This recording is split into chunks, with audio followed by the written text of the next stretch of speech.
Bismillahirrahmanirrahim. Assalamualaikum warahmatullahi wabarakatuh.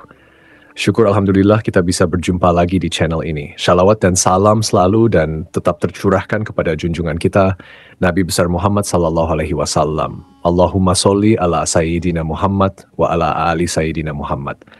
Harapan dan doa saya semoga saudaraku semuanya selalu diberikan kesehatan, dilapangkan rezekinya, diampuni dosa-dosanya dan dipanjangkan umurnya. Amin ya robbal alamin. Sahabat beriman yang dirahmati Allah, selama ini kita mungkin berpendapat orang yang meninggal itu tidak akan merasakan sakit ketika jasadnya dimandikan. Padahal saat dimandikan tersebut, mayat tersebut menjerit. Diceritakan oleh Aisyah, ketika itu ia tengah menunggu suaminya Rasulullah Shallallahu Alaihi Wasallam kembali ke rumahnya. Ia mengucapkan salam dan kemudian berdiri untuk menyambut sang Nabi kecintaan Allah tersebut. Duduklah di tempatnya, tidak usah berdiri wahai Ummul Mukminin. Begitu ucap Rasulullah Shallallahu Alaihi Wasallam. Rasulullah Shallallahu Alaihi Wasallam kemudian turut duduk bersama Aisyah dan kemudian meletakkan kepalanya di pangkuan istrinya tersebut. Aisyah lantas mencari uban pada jenggot Rasulullah dan menemukan 19 helai rambut yang sudah memutih.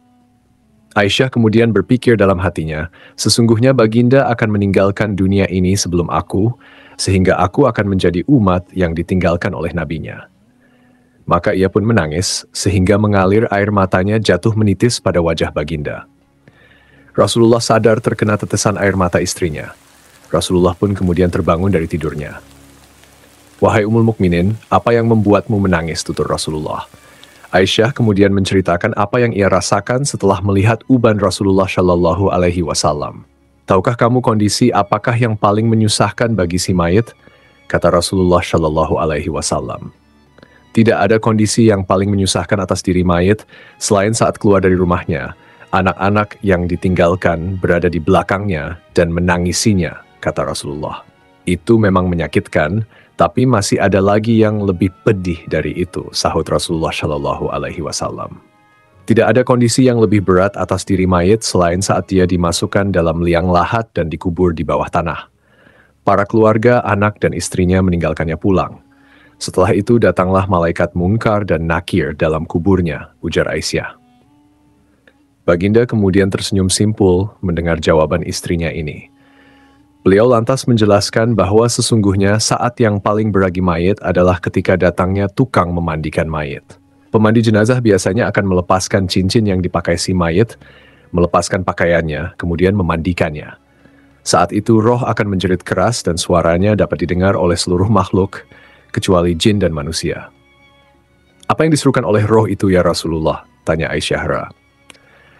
Hai tukang memandikan, demi Allah aku memohon kepadamu agar engkau mencopot pakaianku dengan pelan-pelan, karena sesungguhnya saat ini aku sedang istirahat dari sakitnya pencabutan nyawa dari malaikat maut.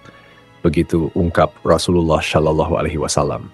Aisyah kemudian semakin penasaran. Lalu apa yang diserukan lagi oleh roh?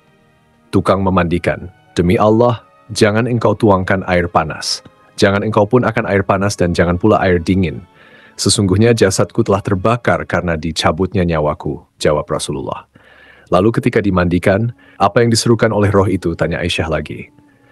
Dan ketika dimandikan, roh itu berkata, demi Allah, hai tukang memandikan, janganlah engkau pegang diriku terlalu kuat, sesungguhnya jasadku masih terluka karena keluarnya nyawa, tutur Rasulullah Shallallahu Alaihi Wasallam. Sahabat beriman yang dirahmati Allah, itulah sakit yang dirasakan oleh mayit.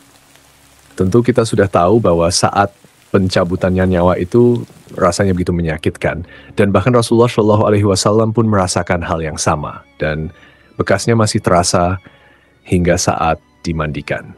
Jadi bagi Anda yang suka memandikan jenazah, dengarlah jeritan roh. Wallahu a'lam bishawab. Demikian yang bisa saya bagikan. Semoga bermanfaat untuk kita semua. Amin ya rabbal alamin. Assalamualaikum warahmatullahi wabarakatuh.